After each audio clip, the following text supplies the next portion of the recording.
नमस्कार दोस्तों, स्वागत है आपका आर्ट ऑफ कैंडलस्टिक में। तो ठीक है दोस्तों, अब हम लोग आ चुके हैं बिल्कुल हमारे नॉर्मल स्क्रीन के ऊपर। और दोस्तों, इस वीडियो में हम लोग बात करने वाले हैं कंप्लीट बजट के बारे में। ठीक है, आज के जितने भी वीडियोस है वो बजट से रिलेटेड ही रहने वाले हैं।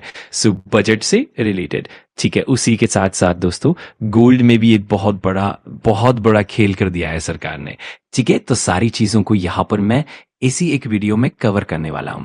और जितनी इंपॉर्टेंट चीजें हैं उतनी चीजों को हम लोग यहाँ पर कवर करेंगे। अनाउंसमेंट यहाँ पर किया गया है, मतलब सेक्टर्स को, बिजनेसेस को बूस्ट करने के लिए। चलो ठीक है। देन अगर बात कर ले फार्मा सेगमेंट की, बायो से रिलेटेड अगर हम लोग यहाँ पर बात करें तो काफी अच्छा अनाउंसमेंट हम लोगों को देखने को मिल चुका है। मैसिव फंडिंग बायो फार्मा के लिए आप देख सकते हो, 10,000 करोड़ यहाँ पर हम लोगों को नेशनल इंस्टीट्यूट्स ओपन करते हुए देखने को मिलने वाले हैं। और जो ऑलरेडी है उनको भी अपग्रेड करते हुए देखने को मिलने वाला है। प्लस उसी के साथ साथ कैंसर से रिलेटेड और भी क्रिटिकल बीमारियां, उनसे रिलेटेड दवाइयों पर जो कस्टम्स ड्यूटी थी उसमें भी राहत देखने को मिली है। अगर हम लोग बात कर लें इलेक्ट्रॉनिक सेगमेंट की, ईएमएस सेगमेंट की, सेमीकंडक्टर की, तो इससे रिलेटेड एलोकेशन और बढ़ा दिया गया है। सरकार ने 40,000 करोड़ तक का बजट एलोकेशन इस सेगमेंट के लिए किया है। मतलब सरकार का गोल क्या है? मेक इंडिया ग्लोबल हब और डिपेंडेंसी कम करना, ऑब्वियसली इंपोर्ट पर जो हम निर्भर रहते हैं उसको कम करने के लिए। इसीलिए आपने देखा होगा ईएमएस वाली कंपनियों, चिप और सेमीकंडक्टर वाली कंपनियों में थोड़ा जोश देखने को मिला है। 40,000 करोड़ तक का अनाउंसमेंट यहां पर देखने को मिला है। देन अगर हम लोग बात कर लें टीसीएस की, आप सबको पता ही है, अगर आप अब्रॉड जाते हो और पैसे खर्च करते हो तो एजुकेशन और मेडिकल के अलावा 5% टीसीएस लगता था। अब सरकार ने इसे घटाकर 2% कर दिया है। मतलब ओवरसीज टूर पैकेजेस पर टैक्स अब 2% हो गया है। इंटरनेशनल वेकेशन अब आपको थोड़ी सस्ती देखने को मिलेगी। इसीलिए आपने देखा होगा ईज माई ट्रिप जैसी कंपनियों में अनाउंसमेंट के समय 7-8% की तेजी देखने को मिली थी। उसके बाद लोग थोड़े नाराज भी हुए क्योंकि उनका मानना था कि ग्रोथ सिर्फ 8.8% की है। कुछ लोग खुश है ओवरऑल अमाउंट देकर, हर किसी का अपना अपना नजरिया है।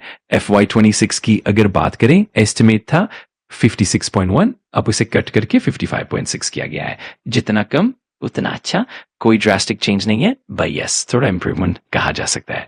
फिजिकल डेफिसिट की अगर बात करें, 21-22 में 6.8, 2023 में 6.4, 24-25 में 4.9 और अब एस्टिमेट किया गया है 4.3।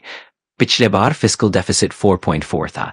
नेक्स्ट अगर हम बात करें रेयर अर्थ मिनरल्स की, क्रिटिकल मेटल्स की, तो इससे रिलेटेड काफी अच्छी अनाउंसमेंट्स देखने को मिली है।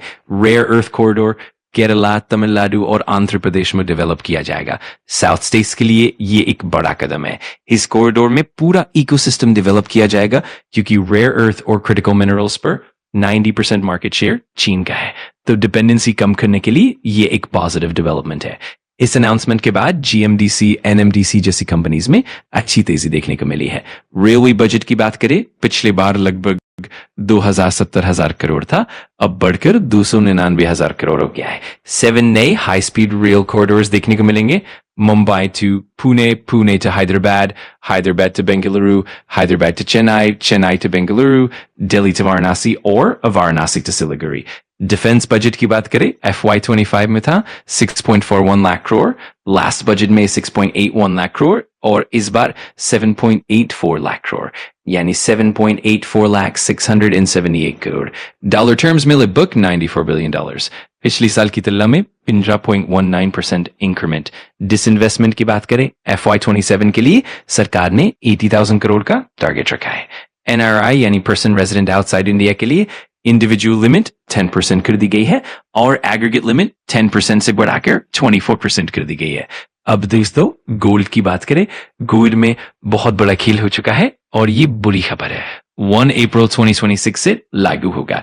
कैपिटल गेन्स एग्जेम्पशन सिर्फ ओरिजिनल सब्सक्राइबर के लिए ही रहेगी। अगर आपने SGB RBI से डायरेक्ट खरीदा है तो टैक्स एग्जेम्पशन मिलेगी, लेकिन अगर आपने सेकेंडरी मार्केट से खरीदा तो मैच्योरिटी पर टैक्स देना पड़ेगा। ये एक बड़ा बदलाव है STB इन्वेस्टर्स के लिए। STT यानी सिक्योरिटीज ट्रांजैक्शन टैक्स भी बढ़ा दिया गया है। फ्यूचर्स में 150% जंप 0.02% से 0.05%। ऑप्शंस में भी बढ़ोतरी हुई है और इसी वजह से स्टॉक मार्केट में गिरावट आई। आईटी सेक्टर की बात करें, आज मार्केट गिरा लेकिन आईटी सेक्टर थोड़ा हरा रहा। रीजन डेटा सेंटर्स के लिए tax holiday till 2047। Foreign companies जो इंडिया में डेटा सेंटर्स के जरिए ग्लोबल क्लाउड सर्विसेज देंगी उनके लिए टैक्स हॉलिडे। एनबीएफसी सेक्टर में रीस्ट्रक्चरिंग, पीएफसी आरईसी से रिलेटेड अनाउंसमेंट्स। ओवरऑल बजट कैसा लगा? आउट ऑफ 10 आप जरूर कमेंट में बताइए। अगर आपको वीडियो जानकारीपूर्ण लगा तो लाइक कर देना, कमेंट करके बताना कि अगला टॉपिक कौन सा चाहिए, और सब्सक्राइब कर लेना आर्ट ऑफ कैंडलस्टिक को, ताकि ऐसे ही पावरफुल लर्निंग वीडियोस आप मिस ना करो। Thanks for watching. मैं मिलता हूँ अगली वीडियो में। सीखते रहो, पढ़ते रहो।